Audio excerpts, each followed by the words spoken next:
கிட்டத்தட்ட 300 ஆண்டுகள் மண்ணுக்குள்ள இருந்த சாமி தொடர்ந்து 3 வருடமா மக்கள்கிட்ட ஒத்துழைப்பு கேட்டு அந்த சாமியை மீட்டெடுத்து இன்னைக்கு பீடத்து மேல அமர்த்திருக்காங்க கோவை அரண்பணி அறக்கட்டளை. ராணிப்பேட்டை மாவட்டம் அரக்கோணம் வட்டம் தக்கோலத்துக்கு பக்கத்துல இருக்கக்கூடிய வெள்ளமேடு அப்படின்ற கிராமத்துல தாங்க இந்த சாமி இருந்தாரு. 300 வருடங்களா மண்ணுக்குள்ள இருந்த சாமியை கடந்த 3 வருடத்துக்கு முன்னாடி கோவை அரண்பணி அறக்கட்டளை மண்ணிலிருந்து மீட்டெடுத்து வெளியில வச்சிருந்தாங்க. 3 வருடங்கள் தொடர்ந்து மக்கள்கிட்ட ஒத்துழைப்பு கேட்டுக்கிட்டே இருந்தாங்க. மக்களோட மனது ஒரு நாள் கீழே இறங்கி இன்னைக்கு இந்த சாமிக்கு கோவை அரண்பணி அறக்கட்டளையால ஆவுடை மற்றும் நந்தியபெருமான் செய்யப்பட்டு மேற்கூரையிடப்பட்டு சாமிக்கு இன்னைக்கு வழிபாட்டுக்கு வந்திருக்காருங்க.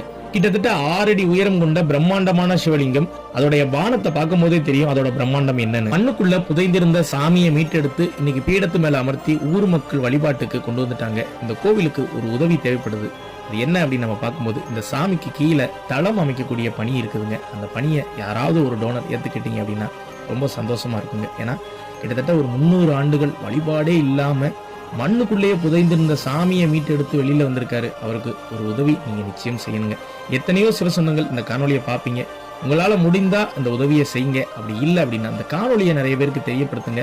நீங்க காணொலியை ஷேர் பண்ணும் பட்சத்துல நிச்சயம் இந்த சாமிக்கு தளம் அமைக்கக்கூடிய பணியில ஒரு உதவி கிடைக்குங்க.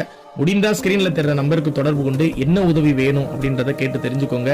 முடிந்த அளவு இந்த காணொலியை நிறைய பேருக்கு ஷேர் பண்ணி தெரியப்படுத்துங்க.